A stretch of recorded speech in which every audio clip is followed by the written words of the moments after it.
Hello friends, welcome to Plantoholic by Swarnika. और आज हम स्टडी करने वाले हैं ब्रेसिकेसी फैमिली को। देखिए, इस फैमिली को स्टार्ट करने से पहले अच्छा होगा कि हम इसके कुछ कॉमन मेंबर्स को जान लें, क्योंकि हमें कुछ कॉमन मेंबर्स के नेम्स पता होंगे तो हमारे माइंड में उनकी पिक्चर रहेगी और it will become easy for us to understand.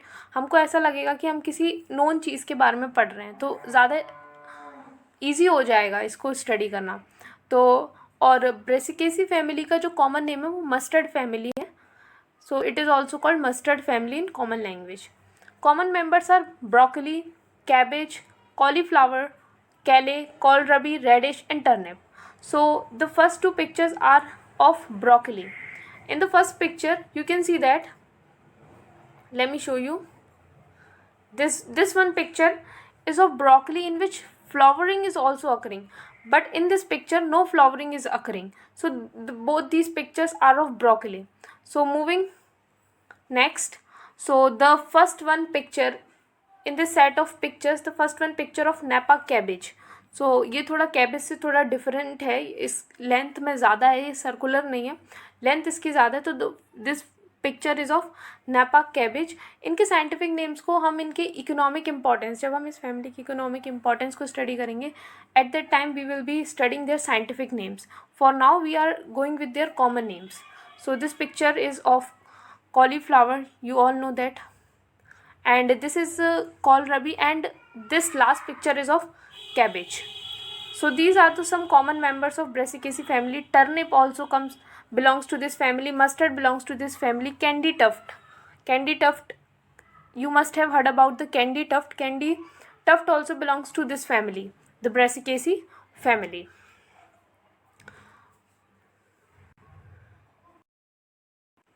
Now let's study about the description of this family. So here I am giving you a short description of about this family. So basically इस family के अंदर आपको 375 genera मिलेंगे और 3700 around species मिलेंगी and cosmopolitan. This family, the members of this family are cosmopolitan. इसका मतलब ये है कि ये आपको ऑल ओवर द वर्ल्ड कहीं पर भी मिल सकते हैं और वो भी अबंडेंट, यानी कि काफ़ी ज़्यादा मात्रा में ये ग्रो करते हैं. और आपको ये टेम्परेट और जो कोल्ड पार्ट्स हैं वहाँ पर ज़्यादा पाए जाएंगे then the tropical regions. Tropical region से ज़्यादा ये आपको टेम्परेट और कोल्ड पार्ट्स में मिलेंगे. जैसे कि मैं अगर आपको डिस्ट्रीब्यूशन को समझाऊं तो ये हमारी अर्थ हो गई, कि जो ऊपर वाले जो दोनों रीजन्स हैं ये पोलर रीजन्स हो गए. This is our equator, and so these two regions are the temperate regions, and these two regions are the tropical regions. These two are tropical and these two are temperate. These two are temperate regions, and this one is frigid region.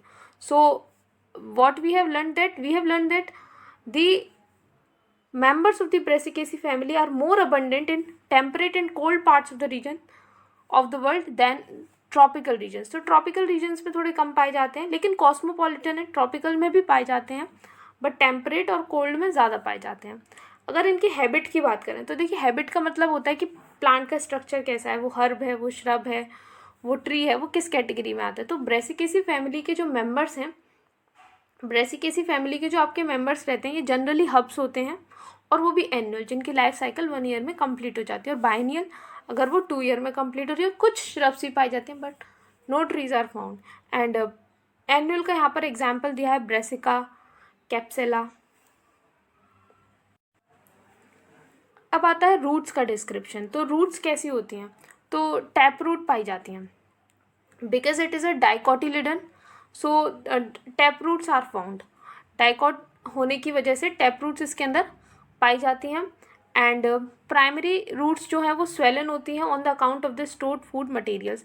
जो primary roots होती है, क्योंकि आपको पता है tap root के अंदर primary root, secondary root, tertiary roots होती हैं. तो जो प्राइमरी रूट होती है वो स्वेलन होती है because of the stored food material store होने की वजह से वो स्वेलन हो जाती है। एंड जो रूट है, प्राइमरी रूट है जो फूड को स्टोर कर रही है, स्वेलन हो रही है, वो कॉनिकल फॉर्म की हो सकती है जैसे कि रेडिश में आपको देखने को मिलता है, और फ्यूजीफॉर्म और नेपे फॉर्म की हो सकती है जैसे कि टर्निप में देखने को मिलता है। जैसे कि कॉनिकल फॉर्म आपकी हो गई इस तरीके से, कॉनिकल फॉर्म हो गई आपकी इस तरीके से जैसे हमारी रेडिश की शेप रहती है। एंड टर्निप की जो नेपी फॉर्म है, नेपी फॉर्म आपकी हो जाएगी इस तरीके से, जो टर्निप की शेप होती है। फिर अगर स्टेम के बारे में बात करें तो स्टेम जो है वो हर्बेशियस होती है। इट इज़ हर्बेशियस यानी कि ग्रीन इन कलर होगी और डेलिकेट होगी और इरेक्ट होती है, सीधी खड़ी होती है, सिलेंड्रिकल होती है, रेयरली वुडी। जो स्टेम होती है ब्रेसिकेसी फैमिली के अंदर वो रेयरली आपको वुडी मिलेगी, और समटाइम्स रिड्यूस्ड, और कभी कभी जो स्टेम है वो रिड्यूस्ड होती है। रिड्यूस होने का मतलब है जो स्टेम है वो बहुत ज़्यादा बड़ी ग्रो नहीं करती, बहुत लंबी ग्रो नहीं करती, वो सॉइल के सरफेस के पास ही वहीं तक सीमित होती है, तो उसे रिड्यूस कहते हैं। जैसे रेफिनस यानी कि रेडिश के प्लांट में आपको देखने को मिलता है। ग्लैब्रस का मतलब होता है फ्री फ्रॉम हेयर, स्मूथ, तो हेयर प्रेजेंट नहीं होते लेकिन हो भी सकते हैं, दोनों ही कंडीशंस पॉसिबल हैं इस फैमिली के अंदर। स्टेम जो है वो सॉलिड होती है यानी कि वो अंदर से हॉलो नहीं होती, it is not hollow from inside, it is solid and branched भी वो होती है। फिर लीव्स के बारे में बात करते हैं। लीव्स आर एक्स स्ट्यूपुलेट, यानी कि जब आप इस ब्रेसिकेसी फैमिली के किसी भी मेंबर को, mustard is the most common member, mustard का प्लांट आपको कहीं भी ग्रो करते हुए दिख जाएगा, तो आप उसको देख सकते हैं, उसको ऑब्जर्व कर सकते हैं कि जो लीव्स हैं, लीव्स आर एक्स स्ट्यूपुलेट यानी कि स्ट्यूपल्स उनके अंदर प्रेजेंट नहीं है। व्हाट पेट्यूलेट, जो लीव्स होती हैं वो पेट्यूलेट होती है यानी कि लीव्स के पास एक पेट्यूल ज़रूर होता है। Leaves are not sessile leaves वो होती हैं जिनके अंदर पेट्यूल एब्सेंट होता है, बट यहाँ पर लीव्स के पास पेट्यूल है, so they are not sessile. Simple है, लीव्स जो है वो सिंपल होती हैं यानी कि जो इंसीजन होता है वो मिडरिप को टच नहीं करता या इंसीजन होता ही नहीं है, तो लीव्स जो है वो सिंपल होती हैं। रेडिकल एंड काउलिन, देखिए रेडिकल का मतलब होता है जब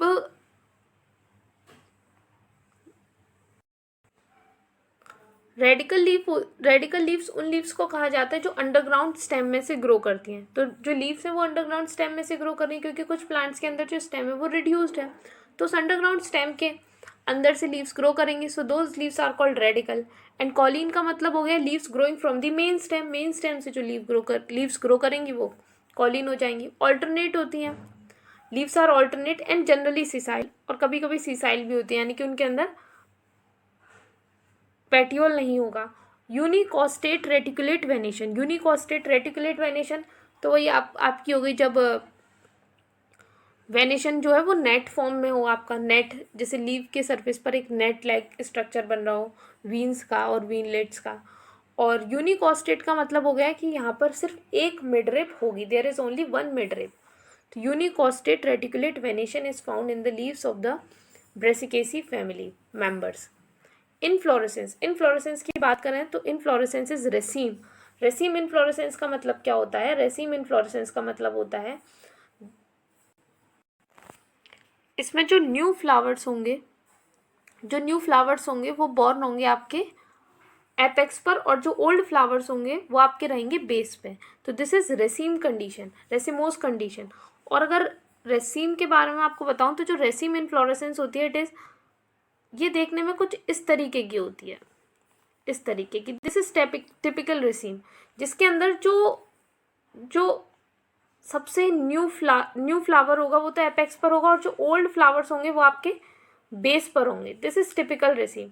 जो ऊपर वाले फ्लावर्स हैं these are new one, and जो नीचे हैं फ्लावर्स दीज आर ओल्ड। तो ये जो ब्रेसिकेसी फैमिली है, इस ब्रेसिकेसी फैमिली के अंदर जो रेसीम है, उस रेसीम में भी आप एक स्पेशल टाइप की रेसीम पाई जाती है जिसको कॉरिमोस रेसीम बोलते हैं या कॉरिम बोलते हैं, विच इज़ कॉल्ड कॉरिमोस और कॉरिम।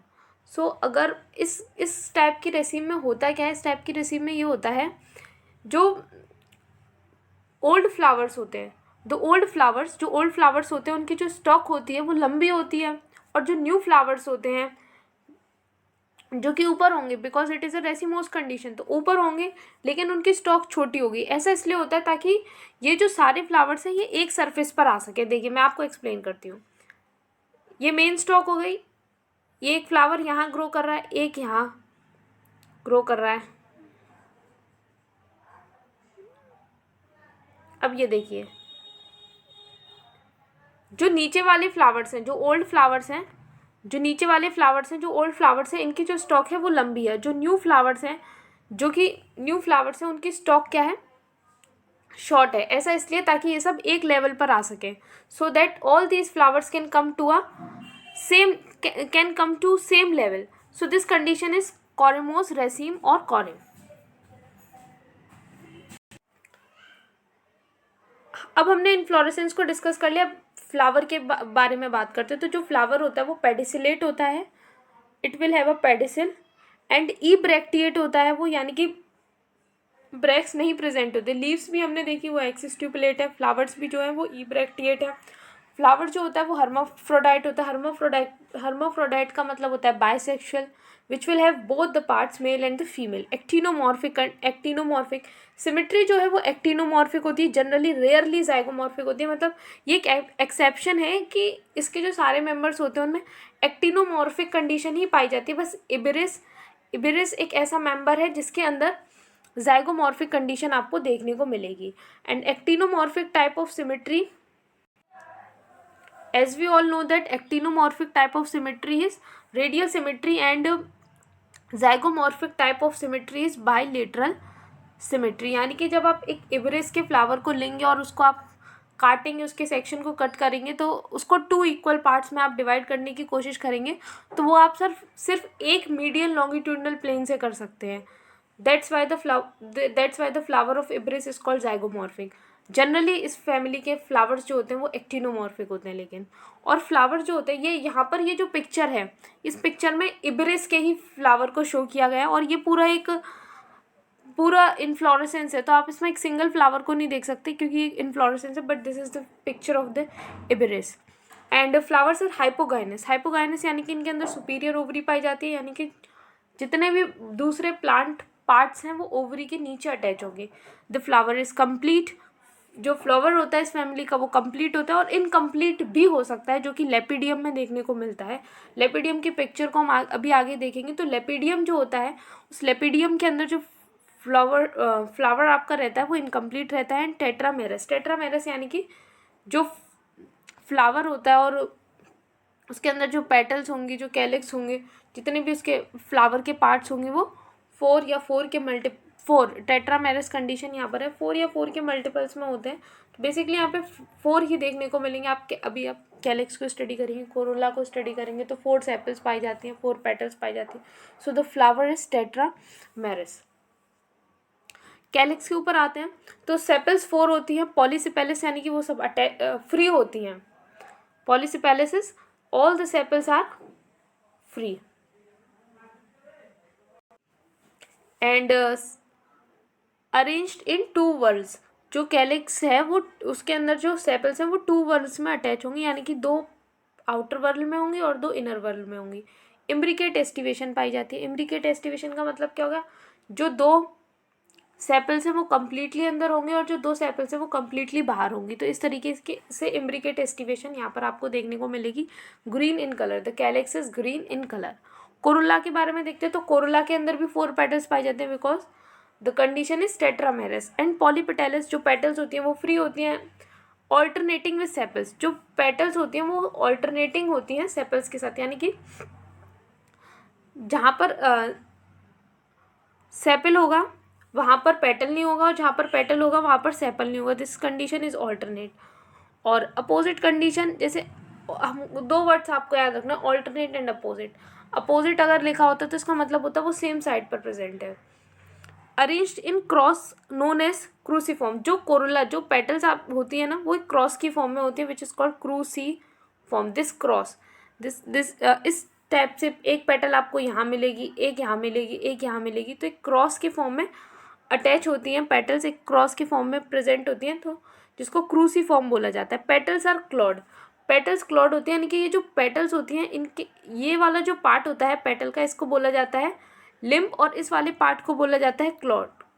तो जो यहाँ पर इसके अंदर ब्रेसिकेसी फैमिली के अंदर जो पेटल्स होती है वो क्लॉड होती है, यानी कि दे हैव अ क्लॉ, उनके पास एक क्लॉ होता है। क्लॉ का बेसिकली मतलब होता है पंजा, यानी कि जो उनका नीचे वाला पार्ट है वो होता है, वो रिड्यूस नहीं होता, वो प्रेजेंट होता है। और velvet aestivation, velvet aestivation Corolla के अंदर वेलवेट एस्टिवेशन पाई जाती है, और हम सभी जानते हैं कि वेलवेट एस्टिवेशन क्या होती है। वेलवेट एस्टिवेशन के अंदर जो पेटल्स हैं वो एक दूसरे को टच तो करती हैं बट ओवरलैप नहीं करती। मे बी इक्वल और unequal in size as in Iberis, जो पेटल्स हैं वो साइज में इक्वल भी हो सकती हैं और अनइक्वल भी होती हैं, जैसे कि इब्रिस में देखने को मिलती हैं। फिर मेल पार्ट एंड्रोशियम को डिस्कस करते हैं। तो स्टेमेंस 6 होते हैं, और स्टेमेंस जो है वो 2 वल्स में अरेंज होते हैं। आउटर 2 स्टेमेंस शॉर्ट होते हैं, बाहर वाले जो 2 स्टेमेंस होंगे वो शॉर्ट होंगे, और अंदर वाले स्टेमेंस जो होंगे वो लॉन्ग होंगे। तो जो स्टेमेंस का अरेंजमेंट है वो 2+4 हो गया, आउटर वर्ल में 2 जो कि शॉर्ट हैं और इनर वर्ल में 4 जो कि लॉन्ग है। तो इस टाइप की कंडीशन को टेट्रा डायनेमिक्स कंडीशन बोला जाता है। जब एंथर्स इस तरीके से प्रेजेंट होते हैं, सो this condition is called tetra dynamics condition. Polyandrous, यानी कि ये जो एंथर्स होते हैं ये एक दूसरे साइड जो स्टेमेंस होते हैं, पॉलीएंड्रस कंडीशन का मतलब हो गया स्टेमेंस जो है ये एक दूसरे के साथ अटैच नहीं है, फ्री हैं। एंथर्स डाइथिकस होते हैं और बेसिफिक्स्ड होते हैं। बेसिफिक्स्ड का मीनिंग क्या रहता है यहाँ पर, बेसिफिक्स्ड का मीनिंग मैं बताती हूँ आपको कि बेसिफिक्स्ड का मतलब हो गया कि जो फिलामेंट है वो एंथर के बेस से अटैच है। जैसे ये दो आपके एंथर्स हो गए, दिस, ओहो लेट मी ड्रॉ अगेन, हाँ ये जो 2 एंथर्स हो गए, और इन एंथर्स के बेस में से, जस्ट इनके बेस में से फिलामेंट अटैच होगी, so this condition is called basifixed. And anthers are introrse, introrse होते हैं। इंट्रोज होने का मतलब है जो एंथर्स होते हैं वो किसको फेस करते हैं, ओवरी को फेस करते हैं। वो बस्ट होंगे तो वो किसको फेस करेंगे, जो फीमेल पार्ट है उसको फेस करेंगे। Disc like nectaries variables in number present at the base of the stamen. यहाँ पर ये जो कॉमा है ये कॉमन नहीं आएगा यहाँ पर डिस्क लाइक नेक्टरीज के बाद। तो डिस्क जैसी नेक्टरीज प्रेजेंट होती हैं eight the base of the stamens, stamens के बेस पे प्रेजेंट होती हैं। वेरिएबल इन नंबर, उनका कोई नंबर नहीं है, वो नंबर में कितनी भी हो सकती हैं। गाइनोशियम के बारे में बात करें तो गाइनोशियम जो है वो बाइकार्पलरी होता है, रेयरली ट्राइकार्पलरी। लेपिडियम सेटाइवम में देखने को मिलता है ट्राइकार्पलरी। ये जो पिक्चर है, इस पिक्चर की मैं बात कर रही थी, लेपिडियम की पिक्चर आगे आएगी। ये पिक्चर है लेपिडियम सेटाइवम की, ये इसके इन्फ्लोरेसेंस को शो किया गया है। तो वैसे तो जो गाइनोशियम है वो बाइकार्पलरी ही होता है, लेकिन रेयरली ट्राइकार्पलरी होता है, जो कि लेपिडियम सेटाइवम में देखने को मिलता है। Gynoecium is syncarpous. गाइनोशियम, अभी हमने एंड्रोशियम को स्टडी किया, वो पॉलीएंड्रस, लेकिन जो गाइनोशियम है वो सिनकार्पस है, यानी कि जो कार्पेल्स हैं वो एक दूसरे के साथ फ्यूज्ड होंगी। ओवरी सुपीरियर होती है, क्योंकि अभी हमने स्टडी किया था फ्लावर जो है वो हाइपोगाइनस है, तो ओवरी सुपीरियर ही होगी, यानी कि ओवरी जो है वो सबसे ऊपर प्रेजेंट होगी और बाकी के जो प्लांट पार्ट्स हैं वो ओवरी के नीचे रहेंगे। यूनिलोक्यूलर, ओवरी जो है वो यूनिलोक्यूलर होती है, यानी कि उसके अंदर एक ही लोक्यूल होता है, लेकिन वो बाइलोक्यूलर बन जाती है due to the development of false septum called replum. Ovary में क्या होता है, बाद में जाकर ओवरी में एक, ओवरी के अंदर ये ओवरी है, ये यूनिलोक्यूलर ओवरी है, लेकिन बाद में क्या होता है, ओवरी के अंदर एक फॉल्स सेप्टम बन जाता है। इस फॉल्स सेप्टम को रेपलम बोला जाता है। और प्लासेंटेशन की बात करें तो पेरिटल प्लासेंटेशन पाई जाती है। पेरिटल प्लासेंटेशन में क्या होता है, पेरिटल प्लासेंटेशन जैसे कि आपका ओवरी हो गई थी तो ओरिजिनली यूनिलोक्यूलर, लेकिन फॉल्स सेप्टम बन गया, और जो ओव्यूल्स हैं वो किससे अटैच होंगे, पेरीफेरी से अटैच होंगे। This placentation is called parietal placentation. Ovules many, और ओव्यूल्स कई सारे होते हैं। स्टाइल जो है वो शॉर्ट रहता है, स्टिग्मा सिंपल होता है, और बिफिड स्टिग्मा हो सकता है। स्टिग्मा को बिफिड तब कहते हैं, इस टाइप के स्टिग्मा को बिफिड बोला जाता है, जब वो इस तरीके से उसके अंदर 2 माउथ बने होते हैं तो उसको बिफिड कंडीशन कह देते हैं। फ्रूट जो है वो सिलिकुआ और सिलिकुला होता है। अब देखिए ये जो दोनों टाइप के फ्रूट्स हैं, सिलिकुआ और सिलिकुला, इन दोनों के बीच में क्या फ़र्क रहता है। जो सिलिकुआ वाला फ्रूट टाइप होता है ये लंबा ज़्यादा होता है, ये लेंथ, इसकी जो लेंथ होती है वो इसकी विड्थ से 3 टाइम्स ज़्यादा होती है। और सिलिकुला में क्या होता है, सिलिकुला जो है ये चौड़ा ज़्यादा होता है, ये ब्रॉड ज़्यादा होता है देन द लेंथ। तो ये आप डिफरेंस आपको याद रखना है। और जो इस टाइप के जो फ्रूट्स होते हैं सिलिकुआ और सिलिकुला, ये बाइकार्पलरी ओवरी से ही ग्रो करते हैं ज़्यादातर। और ये आप इनको देखोगे ना तो ये आपको एक फली की तरह देखने में लगेंगे, अगर आपने मस्टर्ड की फली देखी होगी। सो जो मस्टर्ड की फली होती है इट इज़ सिलिकुआ। और ये जो सिलिकुआ होता है ये दोनों चैम्बर, दोनों सूचर्स से, जो दोनों सूचर्स होते हैं उन दोनों सूचर से ओपन हो सकता है। From base to the apex, base से एपेक्स की तरफ हम इसको ओपन करते हैं और दोनों सूचर से ये ओपन हो सकता है। जो सीड्स होती हैं वो एक्स एल्ब्यूमिनस होती है, यानी कि उनके अंदर एंडोस्पर्म एब्सेंट होता है। तो यहाँ पर हमने बेसिक जो कैरेक्टर्स हैं उनको डिस्कस कर लिया है ब्रेसिकेसी फैमिली को। अब हमें इसके मेंबर्स को डिस्कस करना है, तो हम इसके 2 मेंबर्स को डिस्कस करेंगे। पहले हम डिस्कस करेंगे ब्रेसिका कैम्पेस्ट्रिस को, then we will discuss Iberis which is commonly known as candytuft. तो for also know about the members of the Brassicaceae family, I hope you will watch the incoming videos. For now, thank you.